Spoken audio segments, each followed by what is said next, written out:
The Game of Life and How to Play It by Florence Scovel Shinn. Chapter 7, Love. Every man on this planet is taking his initiation in love. A new commandment I give unto you, that ye love one another. Ouspensky states in Tertium Organum that love is a cosmic phenomenon and opens to man the fourth dimensional world, the world of the wondrous. Real love is selfish and free from fear. It pours itself out upon the object of its affection without demanding any return. Its joy is in the joy of giving. Love is God in manifestation and the strongest magnetic force in the universe. Pure, unselfish love draws to itself its own. It does not need to seek or demand. Scarcely anyone has the faintest conception of real love. Man is selfish, tyrannical, or fearful in his affections, thereby losing the things he loves. Jealousy is the worst enemy of love, for the imagination runs riot, seeing the loved one attracted to another, and invariably these fears objectify if they are not neutralized. For example, a woman came to me in deep distress. The man she loved had left her for another woman and said he never intended to marry her. She was torn with jealousy and resentment and said she hoped he would suffer as he had made her suffer, and added, "How could he leave me when I loved him so much?" I replied, "You are not loving that man, you are hating him," and added, "You can never receive what you have never given. Give a perfect love, and you will receive a perfect love. Perfect yourself on this man. Give him a perfect, unselfish love, demanding nothing in return. Do not criticize or condemn, and bless him wherever he is." She replied, "No, I won't bless him unless I know where he is." "Well," I said, "that is not real love. When you send out real love will return to you, either from this man or his equivalent. For if this man is not the divine selection, you will not want him. As you are one with God, you are one with the love which belongs to you by divine right." Several months passed, and matters remained about the same, but she was working conscientiously within herself. I said, "When you are no longer disturbed by his cruelty, he will cease to be cruel, as you are attracting it through your own emotions." Then I told her of a brotherhood in India who never said good morning to each other. They used these words, "I salute the divinity in you." They saluted the divinity in every man and in the wild animals in the jungle, and they were never harmed, for they saw only God in every living thing. I said, "Salute the divinity in this man and say, I see your divine self only. I see you as God sees you, perfect, made in his image and likeness." She found she was becoming more poised and gradually losing her resentment.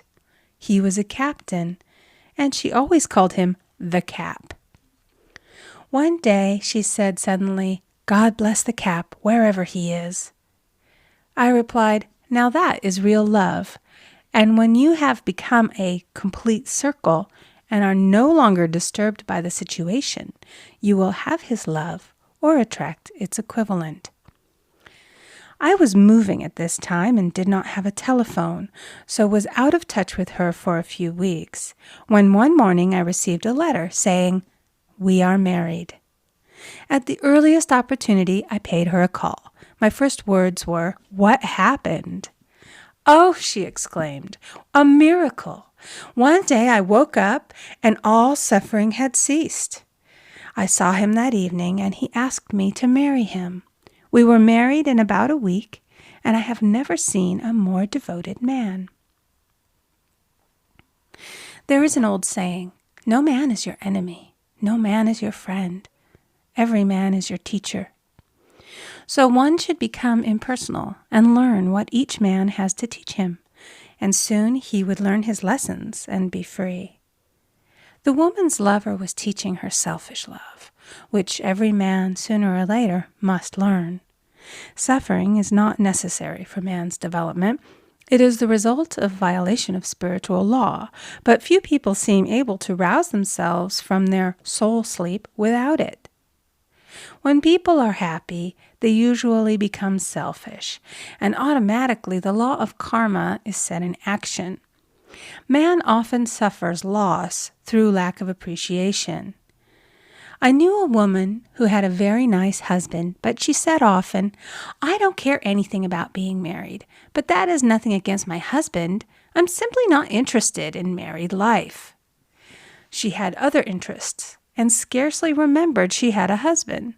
She only thought of him when she saw him. One day her husband told her he was in love with another woman and left. She came to me in distress and resentment. I replied, "It is exactly what you spoke the word for. You said you didn't care anything about being married, so the subconscious worked to get you unmarried." She said, "Oh yes, I see. People get what they want and then feel very much hurt." She soon became in perfect harmony with the situation and knew they were both much happier apart. When a woman becomes indifferent or critical and ceases to be an inspiration to her husband, he misses the stimulus of their early relationship and is restless and unhappy. A man came to me dejected, miserable, and poor. His wife was interested in the science of numbers and had had him read. It seems the report was not very favorable, for he said, "My wife says I'll never amount to anything because I am a 2. I replied, "I don't care what your number is. You are a perfect idea in divine mind, and we will demand the success and prosperity which are already planned for you by that infinite intelligence." Within a few weeks, he had a very fine position, and a year or 2 later, he achieved a brilliant success as a writer. No man is a success in business unless he loves his work. The picture the artist paints for love of his art is his greatest work. The potboiler is always something to live down. No man can attract money if he despises it. Many people are kept in poverty by saying, "Money means nothing to me. I have a contempt for people who have it." This is the reason so many artists are poor. Their contempt for money separates them from it. I remember hearing one artist say of another, "He's no good as an artist, but he has money in the bank." This attitude of mind, of course, separates man from his supply. He must be in harmony with a thing in order to attract it. Money is God in manifestation, as freedom from want and limitation. But it must be always kept in circulation and put to right uses. Hoarding and saving react with grim vengeance. This does not mean that man should not have houses and lots, stocks and bonds, for "the barns of the righteous man shall be full." It means that man should not hoard even the principal if an occasion arises when money is necessary. In letting it go out fearlessly and cheerfully, he opens the way for more to come in, for God is man's unfailing and unexhaustible supply. This is the spiritual attitude towards money, and the great bank of the universal never fails. We see an example of hoarding in the film production of Greed.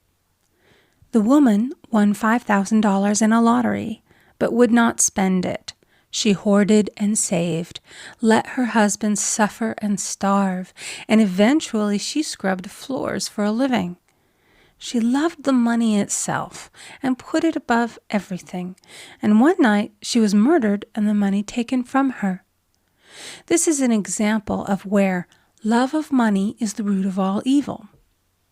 Money in itself is good and beneficial, but used for destructive purposes, hoarded and saved, or considered more important than love, brings disease and disaster and the loss of the money itself. Follow the path of love, and all things are added. For God is love, and God is supply. Follow the path of selfishness and greed, and the supply vanishes, or man is separated from it. For example, I knew the case of a very rich woman who hoarded her income. She rarely gave anything away, but bought and bought and bought things for herself. She was very fond of necklaces, and a friend once asked her how many she possessed. She replied, 67. She bought them and put them away, carefully wrapped in tissue paper. Had she used the necklaces, it would have been quite legitimate, but she was violating the law of use. Her closets were filled with clothes she never wore and jewels which never saw the light. The old woman's arms were gradually becoming paralyzed from holding on to things, and eventually she was considered incapable of looking after her affairs, and her wealth was handed over to others to manage. So man, in ignorance of the law, brings about his own destruction. All disease, all unhappiness come from the violation of the law of love. Man's boomerangs of hate, resentment, and criticism come back laden with sickness and sorrow. Love seems almost a lost art, but the man with the knowledge of spiritual law knows it must be regained, for without it he has become as sounding brass and tinkling cymbals. For example, I had a student who came to me month after month to clean her consciousness of resentment. After a while, she arrived at the point where she resented only one woman, but that one woman kept her busy. Little by little, she became poised and harmonious, and one day, all resentment was wiped out. She came in radiant and exclaimed, "You can't understand how I feel. The woman said something to me, and instead of being furious, I was loving and kind. And she apologized and was perfectly lovely to me. No one can understand the marvelous lightness I feel within." Love and goodwill are invaluable in business. For example, a woman came to me complaining of her employer. She said she was cold and critical, and she knew she did not want her in the position. "Well," I replied, "salute the divinity in the woman and send her love." She said, "I can't. She's a marble woman." I answered, "You remember the story of the sculptor who asked for a certain piece of marble? He was asked why he wanted it, and he replied, 'Because there is an angel in the marble.' And out of it he produced a wonderful work of art." She said, "Very well, I'll try it." A week later she came back and said, "I did what you told me, and now the woman is very kind," and took me out in her car.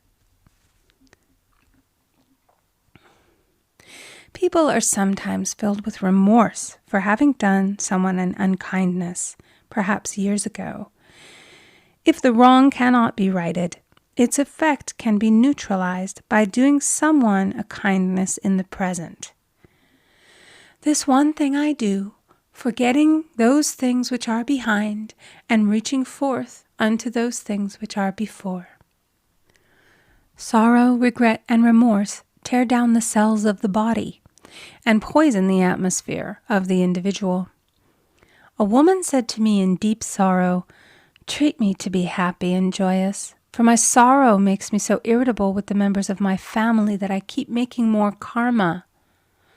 I was asked to treat a woman who was mourning for her daughter. I denied all belief in loss and separation and affirmed that God was the woman's joy, love, and peace. The woman gained her poise at once, but sent word by her son not to treat any longer because she was so happy it wasn't respectable. So mortal mind loves to hang on to its griefs and regrets. I knew a woman who went about bragging of her troubles, so of course she always had something to brag about.